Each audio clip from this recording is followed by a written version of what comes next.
Alhamdulillahi Rabbil Alamin. Wassalatu wassalamu ala Rasulillah Nabiyyina Muhammadin wa ala alihi wa sahbihi ajma'in.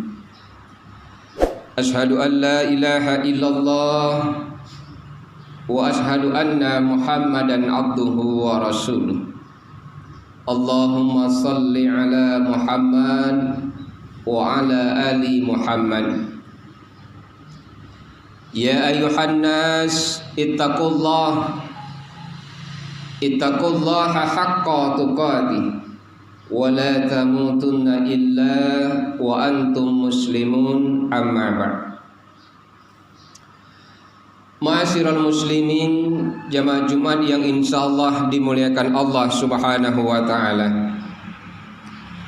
Pertama-tama marilah selalu senantiasa kita memanjatkan rasa puji dan syukur kita kepada Allah.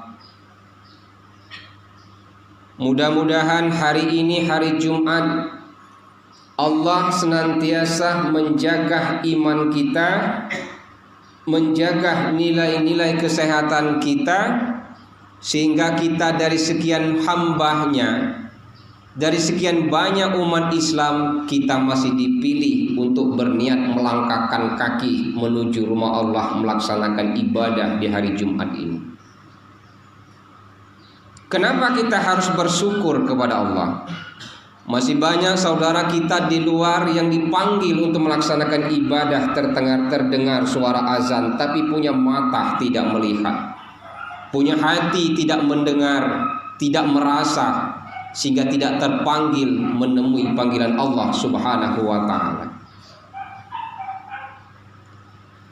Salawat beriring salam, mari selalu senantiasa kita bersalawat kepada junjungan kita, Nabi besar Nabi Muhammad Rasulullah sallallahu alaihi wasallam. Mudah-mudahan atas sapaan beliau mampu mengeluarkan kita dari alam yang gelap, dari alam yang penuh dengan kemusyrikan, dari alam yang penuh dengan kemaksiatan dan kesesatan, menuju alam yang terang, alam yang penuh hidayah dan petunjuk dari Allah Subhanahu wa ta'ala. Berkaitan dengan itu juga, setiap kali khatib selalu mengingatkan, marilah selalu senantiasa kita menjaga dan meningkatkan nilai-nilai ketakwaan kita kepada Allah. Takwa menjalankan semua perintah Allah dan menjauhi segala apa yang dilarang oleh Allah. Rasulullah sallallahu alaihi wasallam bersabda, la fadli li arabiyyin ajamalin illa bitaqwa. Tidak ada perbedaan orang Islam keturunan Arab, tidak ada perbedaan orang Islam keturunan Nabi Muhammad, tidak ada perbedaan orang Islam keturunan Palembang, dan tidak ada perbedaan orang Islam keturunan Muarainim. Yang membedakan kita di hadapan Allah, inna akramakum indallahi atqakum. Sesungguhnya orang yang paling mulia, orang yang paling Allah cintai di sisinya adalah orang-orang yang bertakwa di antara kita semua. Allah tidak melihat siapa keturunan kita, Allah tidak melihat dari mana kita masuk Islam. Allah hanya melihat siapa di antara kita yang bertakwa kepadanya. Ma'asyiral muslimin, jamaah Jumat yang insyaallah dimuliakan Allah Subhanahu wa ta'ala. Melalui mimbar siang ini, saya ingin menyampaikan hadis Rasulullah diriwayatkan oleh Imam Bukhari wal Muslim. Rasulullah sallallahu alaihi wasallam bersabda, nanti di hari kiamat ada 4 golongan manusia yang diharamkan masuk surga Allah.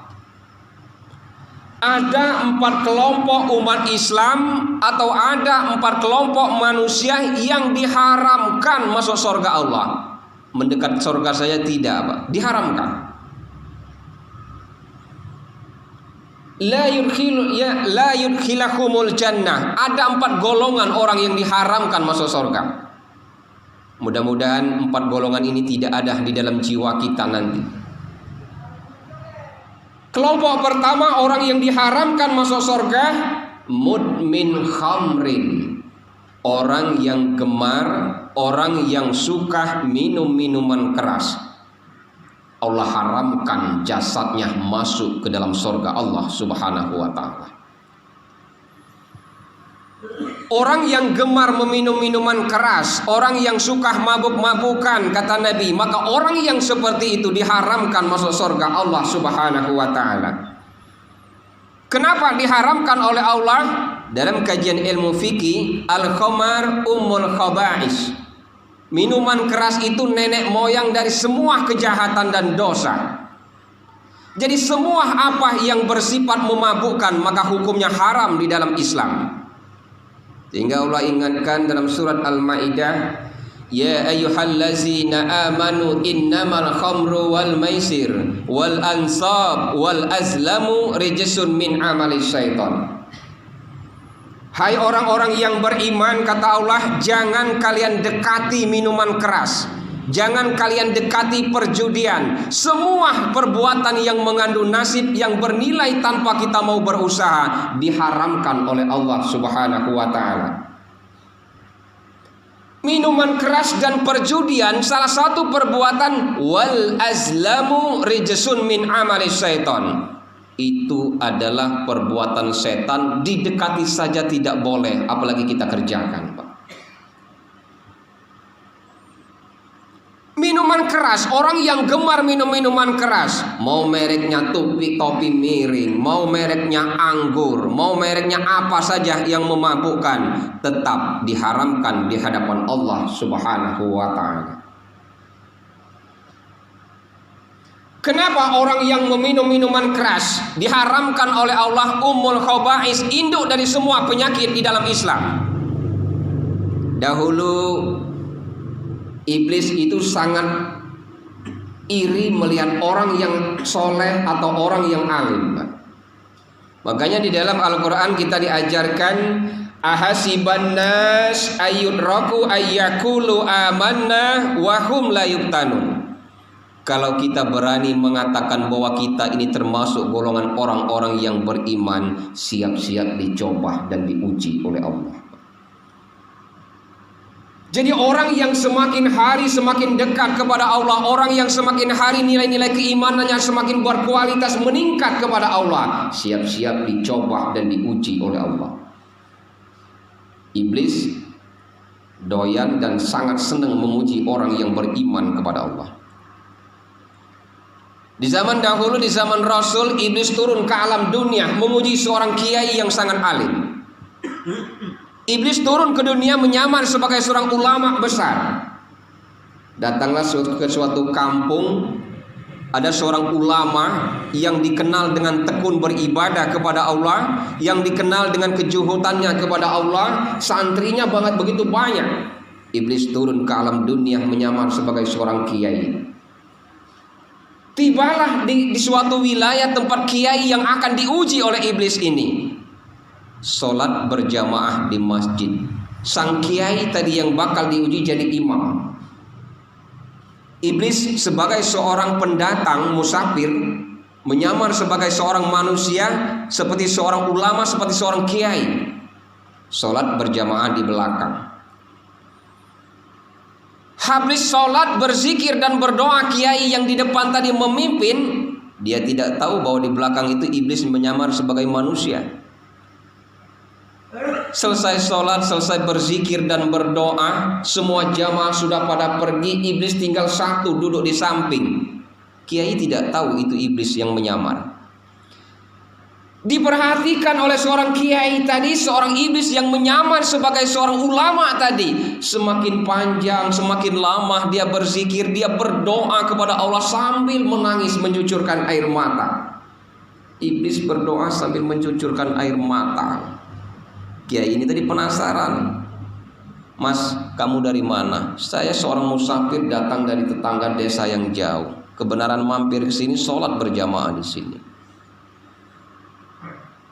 Penasaran kiai ini tadi, dilihatnya seorang kiai yang nyamar tadi berdoa, berzikir yang panjang, mencucurkan air mata sambil menangis, seolah-olah dia menyesali semua perbuatan salah yang pernah dia lakukan. Menangis dia berdoa kepada Allah.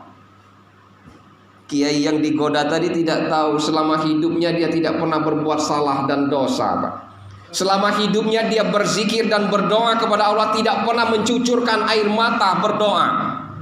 Iri dia melihat iblis tadi berdoa sambil mencucurkan air mata. Ditanya, "Mas, saya sampai usia sudah tua seperti ini. Orang memanggil saya sebagai seorang ulama, anak murid saya banyak.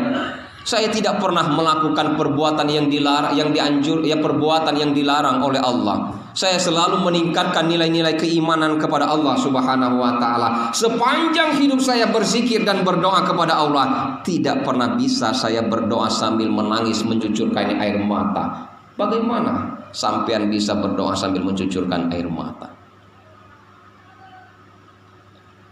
Dia tidak tahu itu iblis. Akhirnya iblis tadi yang menyamar sebagai seorang ulama yang nangis sambil berdoa tadi memberitahu, "Saya berdoa dan berzikir kepada Allah. Ketika saya berzikir dan berdoa kepada Allah, saya ingat masa lalu saya yang begitu banyak maksiat dan munkar. Saya ingat masa muda saya begitu banyak kesalahan dan dosa. Saya ingat masa lalu saya tidak pernah beribadah dan melangkahkan kaki ke masjid. Hari ini Allah berikan kesempatan kepadaku untuk beribadah. Ketika aku berdoa, aku terbayang dosa yang kulakukan. Itu yang membuat aku mencucurkan air mata."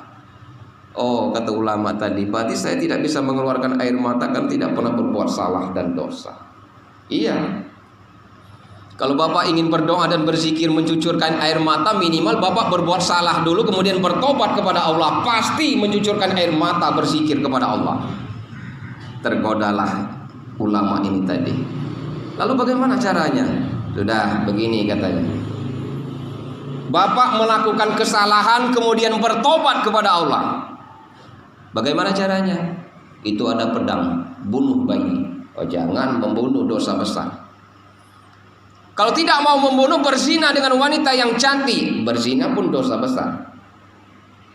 Kalau tidak mau membunuh dan berzina, dia mikir-mikir, itu ada segelas minuman arak, minuman keras.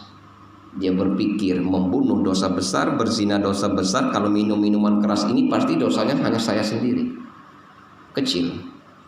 Begitu diminum minuman keras, hilang kesadaran kiai ini tadi. Dia merasa bahwa itu ringan, hilang kesadaran, mabuk. Setelah mabuk, pedang diambil, bayi dibunuh, wanita dizinai, borongan. Ketika dia sadar, dia baru ingat, ingin bertobat kepada Allah agar dia selalu berzikir, berdoa kepada Allah, menyesali perbuatan dosanya, bisa mencucurkan air mata ketika kita berdoa. Begitu dia mau tobat, ajal keburu menjemputnya. Jadi orang yang gemar meminum minuman keras diharamkan oleh Allah masuk ke dalam surganya Allah Subhanahu wa taala. Itu golongan yang pertama. Golongan kedua, orang yang diharamkan masuk surga, kata Nabi, wakilur riba, orang yang gemar melakukan perbuatan riba. Kepengen kaya cepat, nganakan uang. Kepengen kaya cepat, pinjamkan duit 1 juta, balik 1.400.000. Masuk waktu tempo yang akan ditetapkan, tidak bisa bayar, naik lagi bunganya. Orang yang seperti ini pun diharamkan masuk surga Allah Subhanahu wa taala. Pak Ustadz, kalau kita pinjamkan uang kepada seseorang 1 juta, kembali 1.200.000, 1 juta kembali 1.400.000 dalam tempo waktu yang ditentukan, hukumnya tetap riba. Uang, meminjamkan uang, dibayar dengan uang, maka dia riba. Makanya Islam mengajarkan kalau hutang piutang harus dinilaikan dengan nilai emas. Kalau hari ini emas 1 suku itu 4 juta kita pinjam, 2 tahun lagi kita bayar, tetap dibayar emas. Mungkin emas sudah harganya 6 juta. Itu bukan riba. Yang dikatakan riba, meminjamkan uang dibayar dengan uang dengan kelipatan angka naik. Dalam waktu tertentu tidak bisa bayar, bunganya naik lagi. Itulah riba. Banyak di masyarakat kita orang yang kepingin popularitas sosialnya dikenal oleh orang banyak, orang yang kaya, tapi kekayaannya dicari dengan jalan yang dilarang oleh Allah. Menggunakan uang dan sebagainya. Orang seperti ini, maka dia diharamkan masuk surga Allah Subhanahu wa ta'ala. Golongan yang kedua. Golongan ketiga, orang yang diharamkan masuk surga Allah, wakilul lil yatimi bi ghairi haq. Orang yang gemar memakan harta anak yatim tapi tidak jelas alasannya digunakan untuk apa. Hati-hati. Pemerintah desa ada program raskin. Dalam penduduknya sudah didata orang yang fakir miskin jumlahnya sekian, yang berhak menerimanya si A. Tetapi begitu bantuan keluar tidak disampaikan kepada orang yang berhak menerimanya. Orang yang miskin kelaparan yang ngurus pada kenyang. Wakilul lil yatimi bi ghairi haq. Maka orang yang gemar memakan harta anak yatim tidak jelas alasannya kemana, diharamkan masuk surga Allah Subhanahu wa ta'ala. Pada saat hari raya menjelang hari raya Idul Fitri ada zakatul fitrah. Dari 8 orang yang berhak menerima zakat fitrah, salah satunya amil zakat. Kenapa amil zakat itu diberikan hak menerima zakat? Karena dia sebagai pengurus, supaya bisa membantu dan menyalurkan zakat itu sesuai dengan orangnya yang menerima. Kalau tidak diberi, dikhawatirkan nyeleweng. Makanya amil zakat pun dapat zakat. Hati-hati. Wakilul lil yatimi bi ghairi haq. Orang yang gemar memakan harta yang bukan haknya, maka dia diharamkan masuk surga. Golongan yang keempat, yang terakhir, orang yang diharamkan masuk surga. Da'akul walidain, kata Nabi. Seorang anak yang jahat dan durhaka kepada ibu dan bapaknya. Seorang anak yang durhaka kepada ibu dan bapaknya, maka dia diharamkan masuk surga Allah. Di dalam Al-Quran ada 3 ayat yang selalu bergandengan. Aqimis sholat wa atuz zakat. Dirikan sholat, keluarkan zakat. Tidak diterima sholat seseorang kalau tidak mengeluarkan zakat. Dan tidak diterima zakat seseorang kalau tidak menunaikan sholat. Yang kedua, atiullah wa atiur rasul. Taat kepada Allah, taat kepada Rasul. Orang yang taat mengikuti perintah Allah tapi tidak mengikuti sunnah Rasul, maka taatnya pun tidak diterima oleh Allah.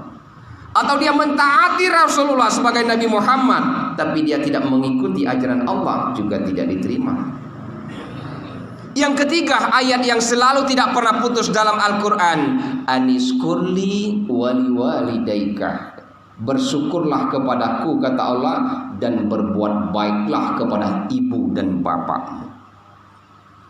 Sebagai penutup cerita kita sebagai seorang anak kepada orang tua. Di zaman Rasulullah ada seorang sahabat menghadap baginda Muhammad. Ja'a rajulun ila Rasulullah. Ya Rasul, saya punya orang tua, punya ayah dan punya ibu ya Rasul. Tapi begitu saya dilahirkan oleh ibu saya dititipkan dengan tetangga saya. Orang tua ibu saya tidak pernah memelihara saya, tidak pernah membesarkan saya, bahkan tidak pernah bagaimana selayaknya seorang ayah dan ibu mendidik anak-anaknya. Ibarat kita orang tua yang tidak peduli dengan anaknya, jahat sama sekali dengan anaknya. Anaknya dibesarkan oleh orang lain. Sahabat ini menghadap Nabi, ya Rasul, saya punya orang tua, tapi orang tua saya tidak pernah membesarkan saya, tidak pernah mendidik saya, tidak pernah memberikan nafkah kepada saya. Bahkan orang tua saya jahat kepada saya. Apakah saya tetap harus berbakti kepada orang tua saya yang seperti ini? Apa jawab Nabi? Tidak ada yang namanya mantan seorang ayah. Tidak ada yang namanya bekas seorang ibu. Tidak ada yang namanya bekas seorang anak. Kalau mantan suami, mantan istri ada, tapi mantan ibu tidak pernah ada di dalam ajaran agama kita. Sejahat-jahat orang tuamu yang telah melahirkan kamu ke alam dunia ini, kata Nabi, kamu berbakti kepadanya, memotong sebagian daging yang ada di jasadmu diberikan atas jasa karena dia melahirkan kita, tidak ada nilainya di hadapan Allah. Artinya baik dan buruk kedua orang tua kita, ayah dan ibu, tetap kita harus berbakti kepada keduanya. Semakin bertambah usia orang tua kita, semakin tua ayah dan ibu kita, umurnya semakin panjang, kita sebagai seorang anak diberikan kesempatan untuk beribadah kepadanya. Ridallaha bi ridul walidain wa sutullaha bi suktil walidain. Ridho Allah tergantung ridho kedua orang tua. Murkanya Allah pun tergantung murka kedua orang tua. Biar jahat, biar baik orang tua kita, datang mohon doakan oleh kedua ibu dan bapak kita. Doaul walid ka doain nabi li ummati. Doa ayah dan ibu sama seperti doa Nabi kepada umatnya terhadap anaknya. Mudah-mudahan Allah menjaga hati kita, Allah melindungi perbuatan kita sehingga kita tidak terjerumus kepada perbuatan yang empat ini yang Allah haramkan masuk ke dalam surganya Allah Subhanahu wa taala. Barakallahu li wa lakum fil Qur'anil azim wa nafa'ani wa iyyakum bima fihi minal ayati waz zikril hakim wa taqabbala minni wa minkum tilawatahu innahu